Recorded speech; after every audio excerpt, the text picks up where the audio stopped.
There are thousands of new DJs now, and most of them are messing up big time.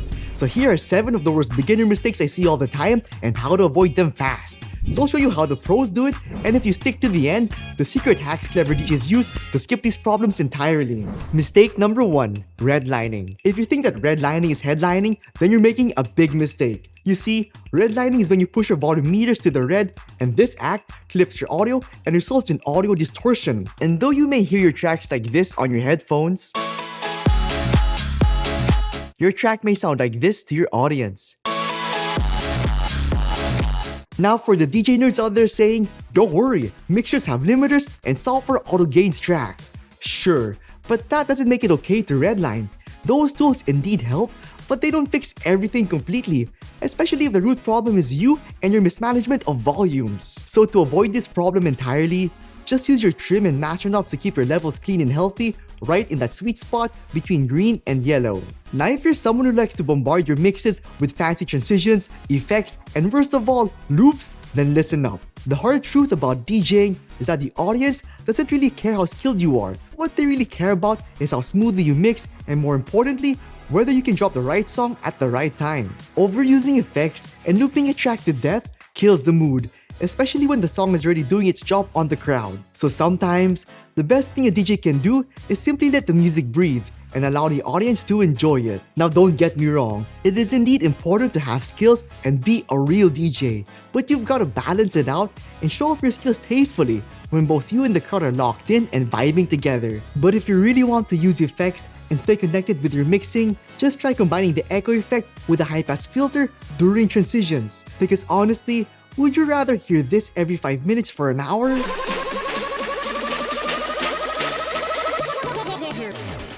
Or would you rather hear this instead?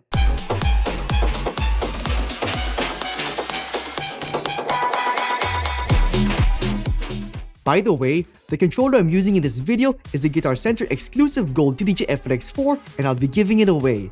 Stick around to find out how you can win it. Now just because you know how to mix and know what songs to play doesn't mean you're set, because one of the worst mistakes beginners make all the time is this.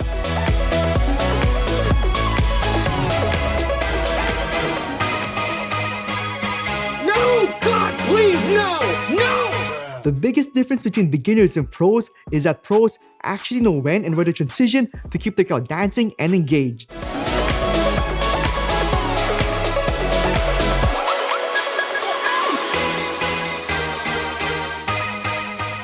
So depending on where you mix your next song, you can elevate your crowd's energy like this.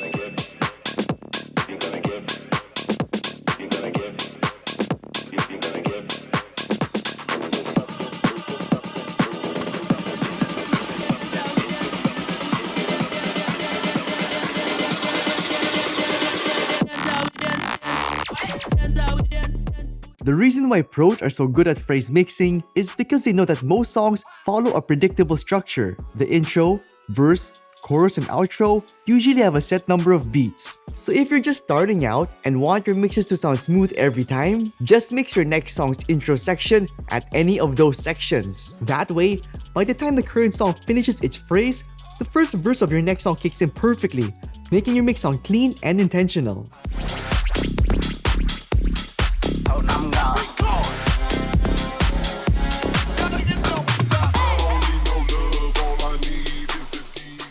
But if you're new to DJing, honestly speaking, it's extremely difficult to remember each track sections by heart. And that's why some DJs hack the DJ software to visually highlight those key sections. But before we get into that, there's actually a bigger mistake beginners make besides this. And that's ripping songs straight out of YouTube, SoundCloud, and even Spotify. Those tracks in those platforms are simply not the full quality versions. They're compressed for casual listening on phones, cars, or Bluetooth speakers. So when you rip them, you're grabbing a downgraded copy that's already been stripped of a lot of audio detail. Those ripped tracks may sound fine in your home studio, but once you blast them through a club or festival sound system with full range speakers, they're going to sound thin and weak. Put your hands up in the air, put your hands up in the air, put your hands up in the air, put your hands up in the air.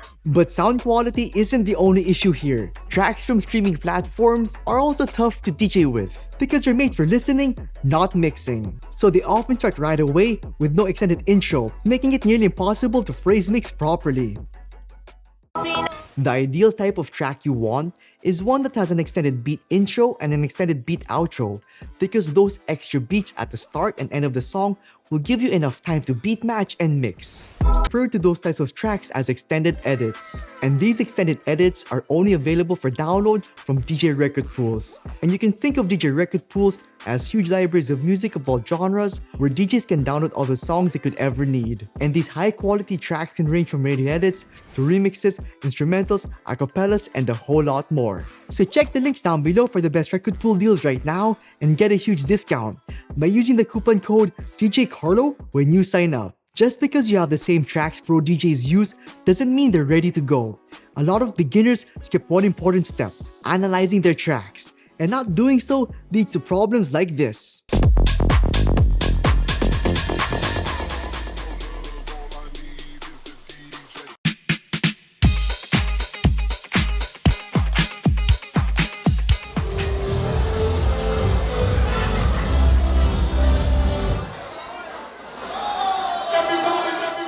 Analyzing your tracks fixes all that. It gives you accurate beat grids, auto gain for balanced levels, BPM and key info for harmonic mixing, and helps your software run smoother. So here's how to analyze your tracks on Rekordbox DJ and Serato DJ. On Rekordbox DJ, right-click a track and select Analyze Track. Then make sure these options are selected. Then press OK. On Serato DJ, select your track and drag it here. Analyzing your tracks on Rekordbox DJ also lets you view your track's phrases. So here's how to hack your DJ software to display those key sections. So go to Settings, then click View, then click Layout, then under Phrases, enable these two settings. And now it's easier than ever to know exactly where in the current song you should mix your next song. Analyzing your tracks is great, as it also sets up beat grids so you can use sync. But relying 100% on sync is a mistake many beginners make.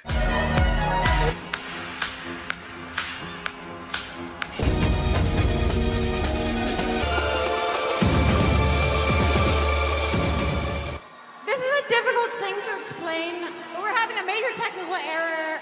That's why learning to beat match by ear is so important. It's one of the core skills of DJing and it gives you full control, especially when technology fails. So here's a practice exercise you can do.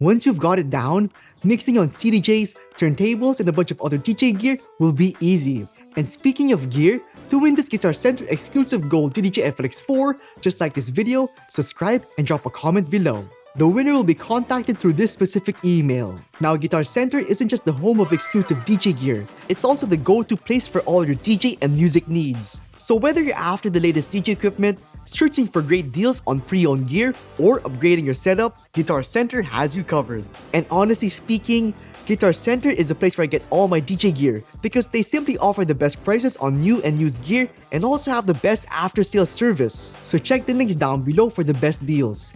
And now that you know where to gear up, let's make sure you're not holding yourself back with this next mistake, because it's one of the clear signs of a beginner DJ, using only the crossfader to mix. While using the crossfader is a valid and easy way to transition, especially when you're just starting out, relying on it alone limits your control over the music. As it only adjusts volumes, it can make your transition sound flat and not dynamic.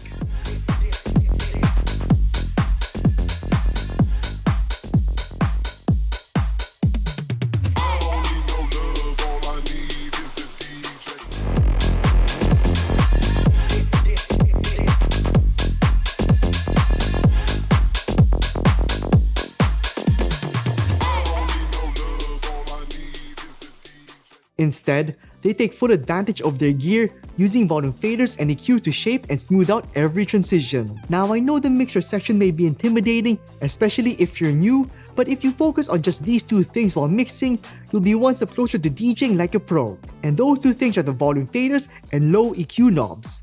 So with your current song loaded up and playing, do the following things. Ensure all your EQs are at the 12 o'clock position and your opposite deck's volume is all the way down. Next, load up your next song and match its BPM with the current song. With your next track loaded and queued up, play it when you reach your current song's mix-in point, which in this case is here. Next, beat match your next song. With that done, it'll be time now to blend. So here's what the pros do. With both songs in sync and playing, they lower the low EQ of the current song and bring the next song's volume up. And once they near their mix out point, which in this case is here, they'll lower the current song's volume. Put your hands up in the air, put your hands up in the air. Put your hands up in the air, put your hands up in the air. Put your hands up in the air, put your hands up in the air. Diamonds on my wrist, diamonds on my wrist. So by focusing on the low EQ of the current song and the volume of the next song, DJs create ample sonic space for the upcoming track. Now if you want to take your DJing to the next level and do insane transitions like this,